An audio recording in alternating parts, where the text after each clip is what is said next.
Every morning my neighbor Brenda stole eggs from my chickens. I caught her on camera but she didn't care. The HOA wouldn't help. Police said it was not important. I was angry until I remembered Brutus, my big mean rooster who hated strangers. Time for Brenda to meet him.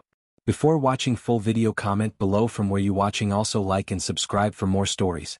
When I left my cramped city apartment to buy a modest house in Whispering Pines suburb, I dreamed of growing my own vegetables and keeping a few chickens, a small slice of country living within commuting distance of my accounting job. The real estate agent had assured me that the HOA was flexible about backyard farming if done tastefully. She neglected to mention that this flexibility came with a hefty dose of neighborhood politics. My first encounter with Brenda Whitmore happened exactly 3 days after the moving truck pulled away. I was installing a small wooden compost bin behind my garage when her shadow fell across my yard. "Excuse me," she called over the fence. Her voice was honey-sweet but carried an unmistakable edge. "I'm Brenda Whitmore, HOA Community Standards Committee Chair." She didn't wait for my introduction before continuing, "That compost bin isn't on your approved exterior modifications form." I wiped my hands on my jeans and tried for a friendly smile. "Hi, I'm Ellie. Nice to meet you." The real estate agent said small garden structures don't need approval. Brenda's artificially brightened smile didn't reach her eyes.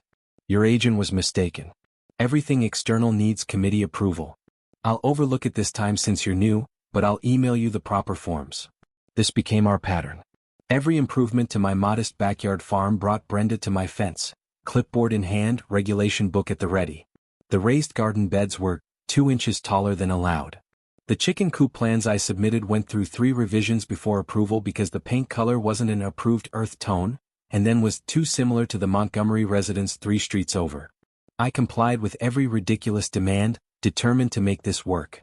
When my 6 Rhode Island red hens finally arrived, I invited the neighbors for a small garden party, serving deviled eggs and quiche made from my first small harvest of vegetables.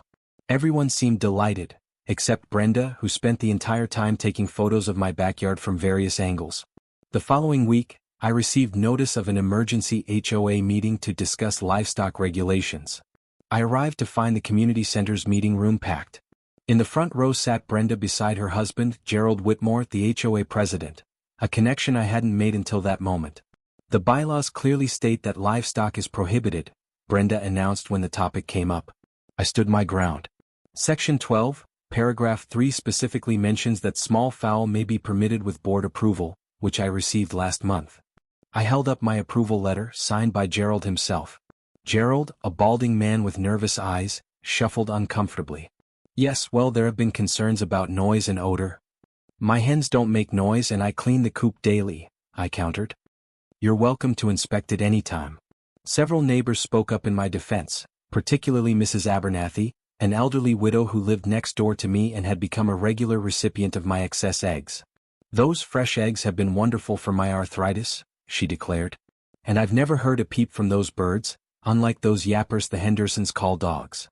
The meeting ended with my chickens being grandfathered in, but with a new amendment that no additional livestock would be permitted in Whispering Pines. I considered it a victory, albeit a small one. Then the eggs started disappearing. At first I thought I was losing my mind. I'd collect eggs in the evening and there would be 6, 1 from each hen. But when I'd go out in the morning expecting to find 6 more, I'd find only 1 or 2. My hens were consistent layers. Something wasn't adding up. I mentioned it to Mrs. Abernathy over tea one afternoon. "Raccoons maybe," she suggested. "Or rats. They're terrible egg thieves." "The coop is secure," I replied. Nothing could get in without opposable thumbs and the ability to unlatch the door. Mrs. Abernathy's eyes narrowed as she stirred her tea. "Or a key," she said quietly. "What do you mean?" She set down her spoon deliberately. "This isn't the first time things have gone missing in Whispering Pines. Last year, Margaret's prize roses disappeared the night before the garden competition. The year before that, all of Bill's expensive imported Japanese koi vanished from his pond. And what do these things have in common?" I asked, already suspecting the answer. They all belonged to people who had crossed Brenda or won competitions she had entered. Mrs. Abernathy's voice dropped to a whisper. "Nothing is ever proven, of course." That night, I installed a small trail camera focused on my chicken coop, hidden in the branches of my apple tree. Then I waited. 2 days later I had my proof. The footage clearly showed Brenda, dressed in designer exercise wear, entering my backyard at 6:15 a.m., unlocking my coop with what appeared to be a key and carefully collecting every egg. She even brought her own carton.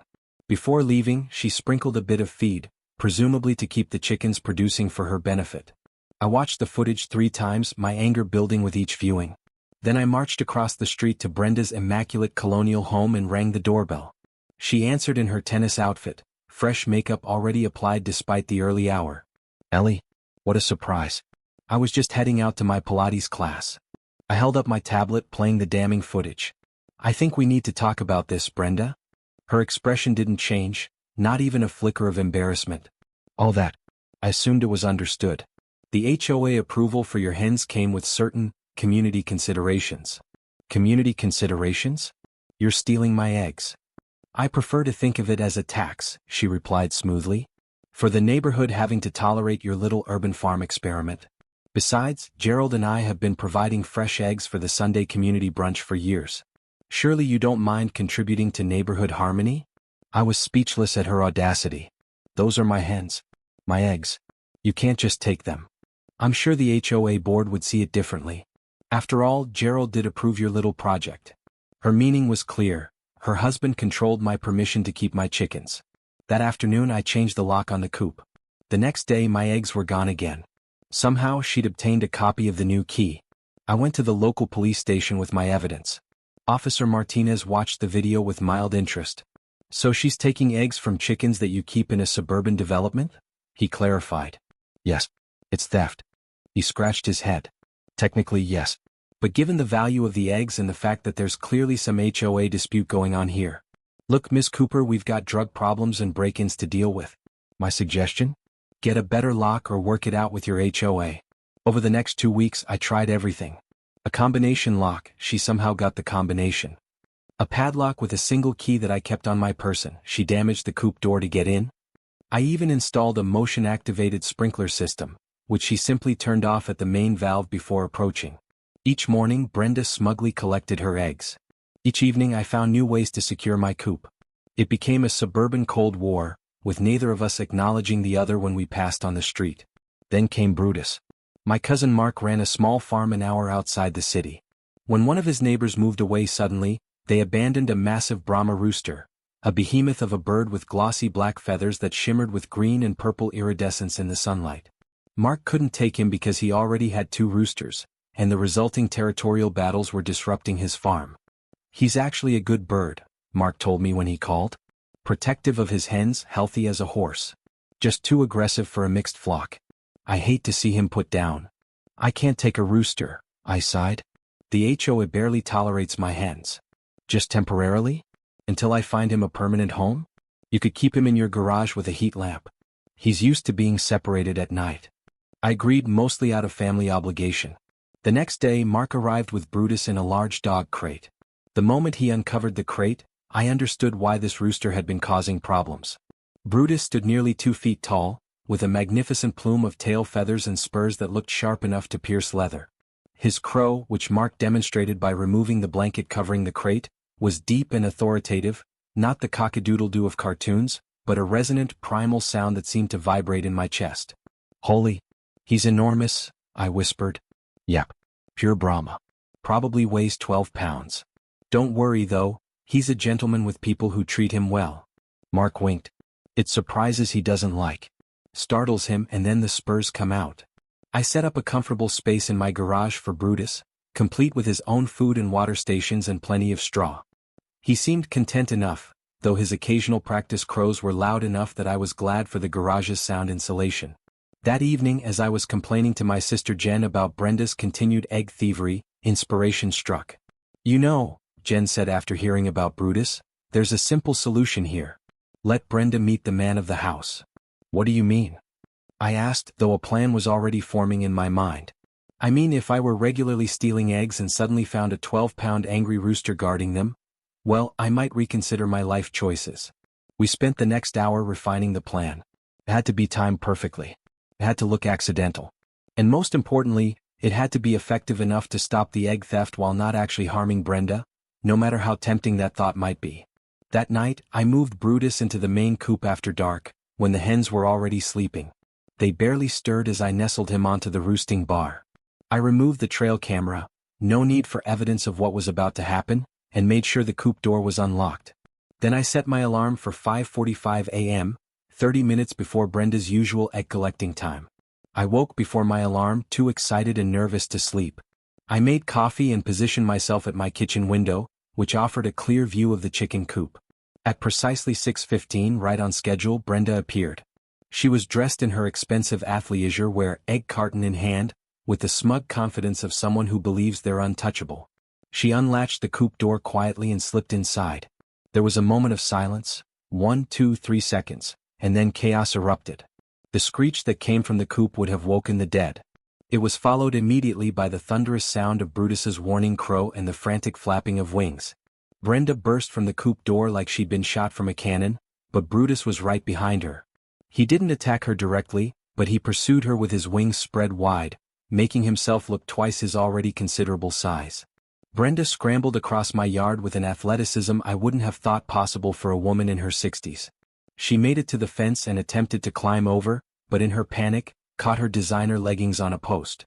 As she hung there momentarily, Brutus let loose another ear-splitting crow directly below her. With a final desperate effort, she freed herself and tumbled ungracefully over the fence, leaving behind one expensive running shoe and her egg carton, which now lay appended on my lawn. By this time, lights were coming on throughout the neighborhood. I calmly went outside, collected Brutus, who was now strutting victoriously around the yard, and returned him to the garage, giving him extra treats for his performance. By noon, I had received an official HOA violation notice stating that roosters were expressly forbidden in Whispering Pines, effective immediately, with a $500 fine for each day of noncompliance. I called Gerald directly. "I don't have a rooster," I said innocently. "Who reported this?"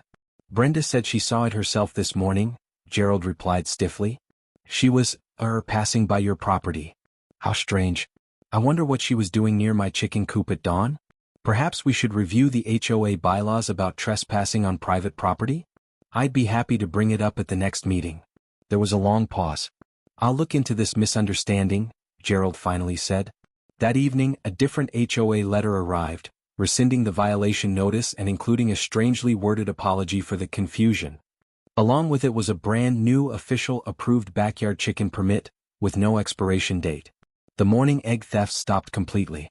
In fact, Brenda now took the long way around the block to avoid passing my house altogether. 2 weeks later, at the monthly community brunch, several neighbors commented on the absence of Brenda's famous deviled eggs.